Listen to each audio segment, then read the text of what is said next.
Smelly. Stingy. Exhilarating. Pretty disgusting. Efficient. Desperate. Resourceful. Brave. You have to be really brave to go dumpster diving. You never know what you're going to find in there, so... Imagine there's a shop where you can get your weekly groceries for free.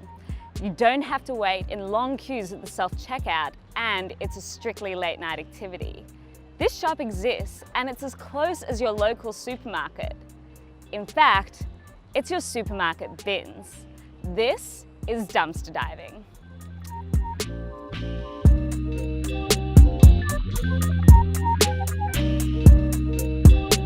The art of rummaging through bins looking for food, clothes, and other daily utilities is an age-old practice. It has existed for centuries across continents and is a means of survival for the urban poor.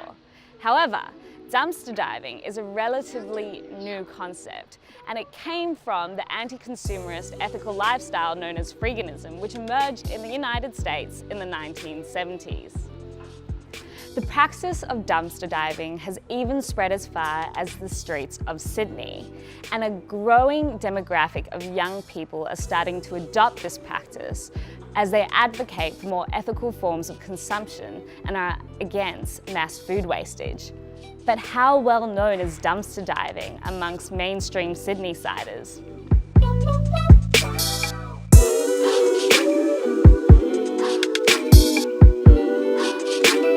No, I don't know what dumpster diving is. No, I haven't heard of dumpster diving. No, sorry, I have not heard of it.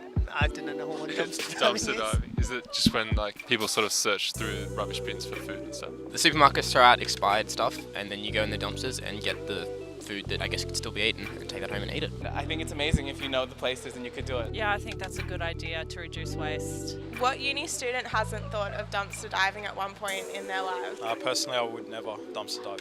I wouldn't personally do that because I find it quite unhygienic. Like there's a lot of food being wasted from the restaurants, so I guess a lot of people should do that. Could solve a lot of issues regarding hunger. Despite what you might assume, dumpster diving isn't just a necessity that comes out of poverty. These young people study, they work, and have support networks. They dumpster dive because it's a great social activity and it eases the stress of Sydney's high living costs. Why pay for food on top of rent and bills when you can get it for free? To find out more, we went on a late night forage with a group of young, experienced dumpster divers. We're dumpster diving at 9:30 on a Monday night. Eve, can you tell me where we're headed? To a mystery location that I cannot reveal. Why? Unfortunately, It's top secret. top secret. Yes. Why is it top secret? Because if the stores of the bins that we're going to know that people come and take things from their bins and they might put locks on them, for one thing, and also it's like technically trespassing and hence illegal, so we don't want to tell you where we're illegally trespassing. You don't want to reveal like the locations of things you go to because then you ruin it for other people who might rely on those bins for diving. It's like a little community.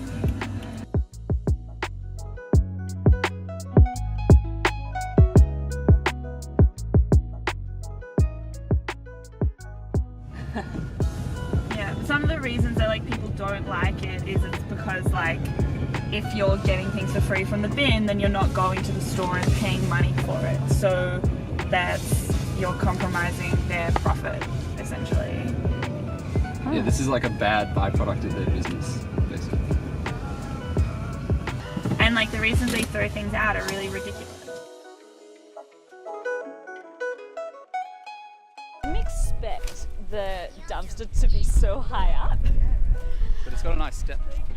Cool. For you. We're often looking for Oh my god! I could have put it in my room. We're done. We're done. This is why we came. These look like some pears. I reckon it's probably one of those situations where one of them has gone bad and so they just throw out the whole lot. But if you crack this open, you'd probably have mostly good pears. There's the rotten one. The rest of them look fine. Also, sometimes you find, when like you go to the vegetable section and there's the little bags to put your veggies in. Yeah, so you'll find those because it's like when people are checking out, they decide they don't want something anymore, and rather than going and taking out all the things you got and putting them back, they just throw them in the bin. So you're taking away the things that people decided they don't want anymore. That's ridiculous. Yeah, it's really fucked. As if It's just waste. It's like if you're not going to sell it, then you throw it in the bin. Like they might have gone just a little bit bad, so they just get rid of them because they have more, you know? I don't People even want want to to buy buy things fresh. Seriously. I don't think they've gone bad. They've just actually blossomed. This is actually a really good bag. This is just someone's shopping. Yeah. We should just take this whole thing. Let's actually take the. This okay, is- let's take it back. That is Give so us our good. Another reason why people are resorting to dumpster diving is to counter mass commercial food waste. Bread and pastries, they'll make new ones every day. So like most bakeries will just chuck out a huge amount of food at the end of every day. What can I get for you? Can I get a Sonoma? There's some What's Turkish Sonoma? with garlic. Yeah. Oh, we really need some sliced bread at home. Could I get some sliced bread? Can I get some nice sliced bread? The drive home snack. Yeah, it's a big part of it. You want something iced? Do you reckon this amount of food gets wasted every day? More, because this, we're at one shop, right? And they would have food like thrown out and collected all the time. And how many shops are there? There's like A lot. hundreds, thousands. Sliced sourdough? Oh, yes. Me, please. You'll always find bread. Like, no matter what. Like, that's the one thing that gets thrown out the most, and you'll definitely be able to find. Okay. And if you're lucky, a bouquet of flowers? Or 12. At this point, it feels like paying for bread and ever having not nice bread is ridiculous. So we've got like a bunch of vegetables here. It's all fresh produce. Perfectly edible. Capsicum. Or pepper, as So they say in my what were wrong my with country. these? Some cucumbers. Honestly, don't know. I'd say maybe they got some fresher ones in and they just decided to chuck this all out, but doesn't look like there's anything wrong to me. I'd eat it. And you're gonna have so many flowers now? My mum's gonna be so happy.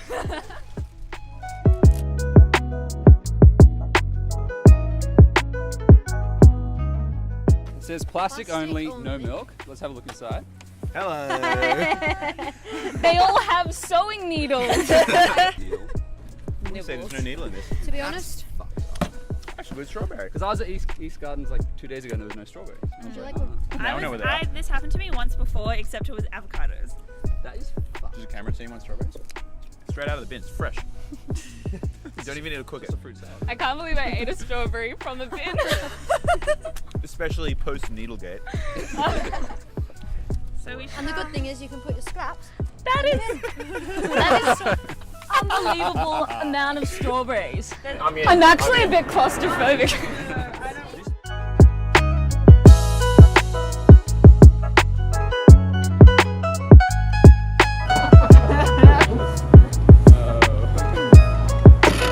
Cool.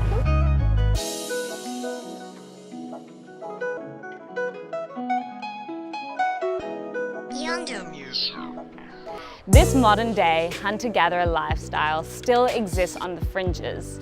This is for a number of reasons, such as lack of awareness, legalities, and of course, stigma. Yeah, hi, I'm Daniel, and I like to dumpster dive. It's part recreational, part functional. I found that the trick is to be able to make a very quick assessment of something that you see. I also am an electronic technician by trade, and I often see things that I know that I can make work or integrate with something else. Just recently we got like a really good speaker system that was basically new, like it hadn't been unwrapped even, and somebody just turfed that. My TV in my bedroom at the moment, I saw it just sitting at a bus stop. Yeah, I sort of like to take pride in not having to spend a lot of money and run through a lot of resources. Having worked as an electronic technician in computer shops and whatnot, and seeing like huge piles of circuit boards that are full of like really nasty, environmentally unfriendly chemicals and probably made up of ingredients and components that are mined in Africa in some horrible slave mining type situation. Dan took us on a mini midday dumpster dive in the heart of the inner west to show us where he finds his abandoned treasures.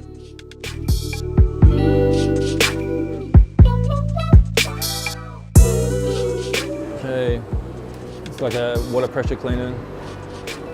We cost a large amount of money at some point. And yeah,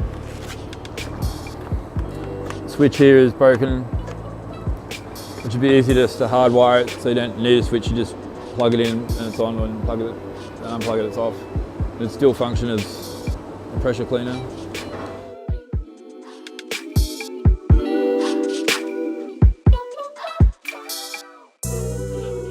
Industrial microwave.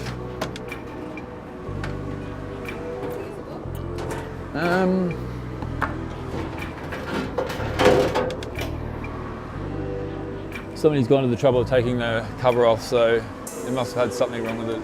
But yeah, if you're like trying to start up a shop somewhere, refit a shop cheaply, most of this stuff would still be usable. So, and really expensive just to have to buy new.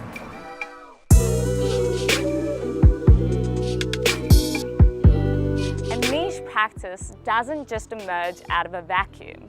And in the case of dumpster diving and freeganism, it comes from a context of food wastage, fast fashion, and rising living expenses. It's still technically illegal on the account of trespassing and even is considered stealing, even though the stuff has been thrown out. Obviously, there are concerns about hygiene, and I'm sure the supermarkets aren't too happy that people are getting food for free instead of buying from them. Despite all these obstacles, dumpster diving is becoming an increasingly popular activity amongst Sydney's urban youth.